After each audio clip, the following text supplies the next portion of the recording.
Democracy's over, everyone. It's cancelled. The Islamists are well and truly in charge of the country now.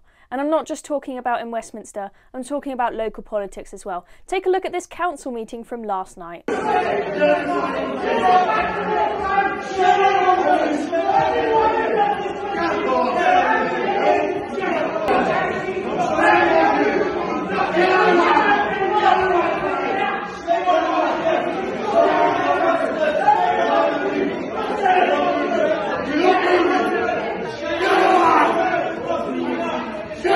These local councillors, just trying to go about their normal council meeting and do their business, were invaded by the, supposedly perfect and peaceful pro-Palestine mob who came in and started shouting at them about Gaza. I'm sure that those councillors felt very intimidated and unsafe consequently, and they had to get the police involved. These radical Islamists are stopping democracy from functioning in our country. And no, it was not just in this local council meeting that we had chaos. We of course had the Reform candidate Simon Danczuk be refused entry to the hustings in the election in which he is running. Can I come into the meeting?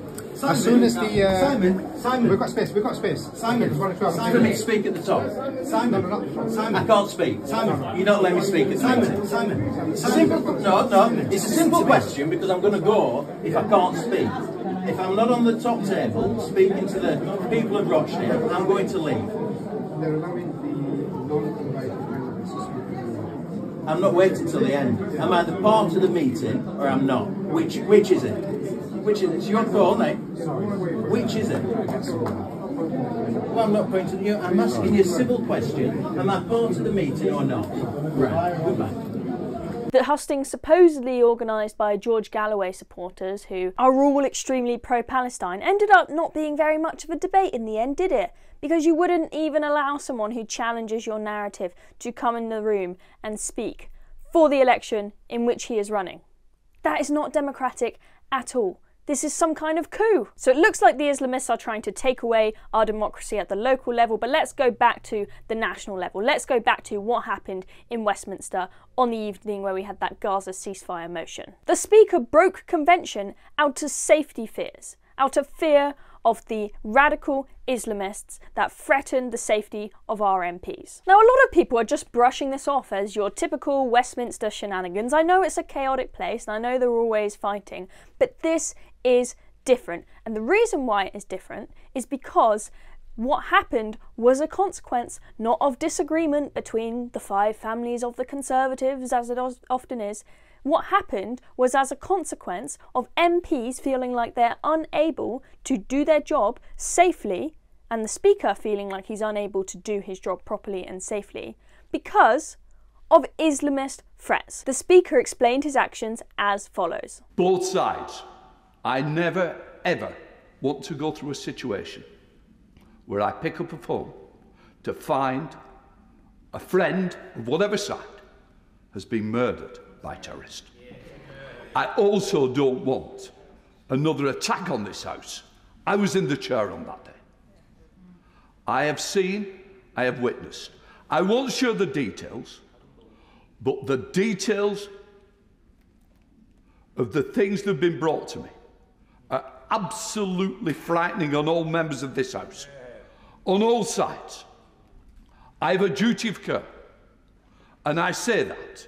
And if my mistake is looking after members, I am guilty. So there you can see the Speaker did this because he genuinely was scared of having another attack on Parliament or another David Amess. We don't want to see that, and the Speaker was rightly scared. Now we can argue over whether the Speaker should resign over this controversy.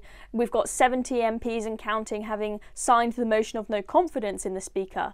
But at the end of the day, the real thing we need to be talking about, the real controversy here, is radical Islam taking over our country and thwarting our democracy. Now, forget the Speaker for a moment and let's look at what happened outside of Parliament. We had Martin Daubney from GB News getting egged and the Met Police just standing there doing nothing, basically.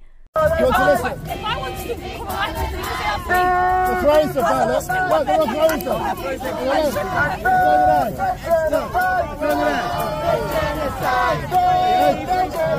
Is that what you call tolerance and peaceful protesting? I don't think so. He was lucky it was just an egg. It could have been acid, like what happened in Clapham. And then we had horrible anti-Semitic words from the river to the sea projected onto Big Ben. And the Met Police don't seem to care. Of course, people have complained to the Met Police about this, but they've tweeted and defended themselves, and the Met Police don't really seem to have a problem with this horrible chant from the river to the sea. Now, I think it's not just MPs who are scared of the radical Islamists, it's the Met Police as well. That's why the Met Police are being so soft on this. They're scared of the consequences for their safety as well. The police are getting bullied and heckled more and more often now. Is that what you're telling me? Nico's running from everywhere, cousin! PC put up! Fuck the fed! Fuck! Oi!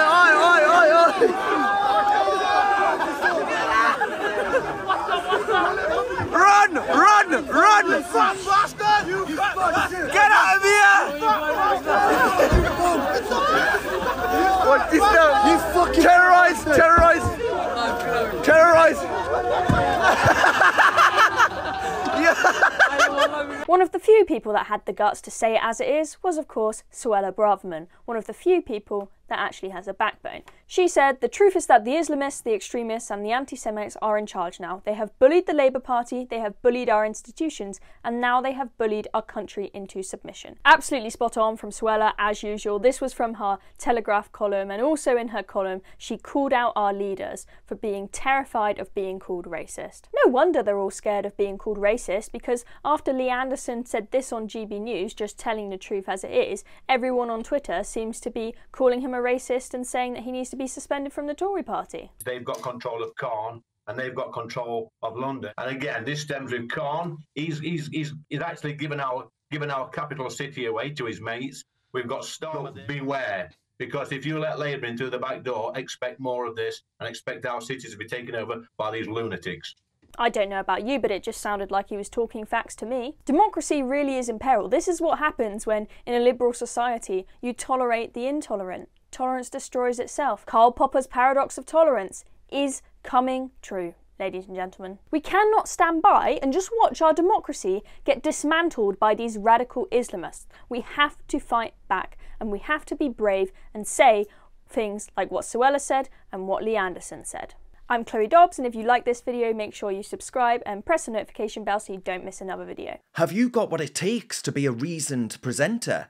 Well, send us a short clip of yourself to join@reasoned.uk, and we might be seeing you on this very channel very soon indeed.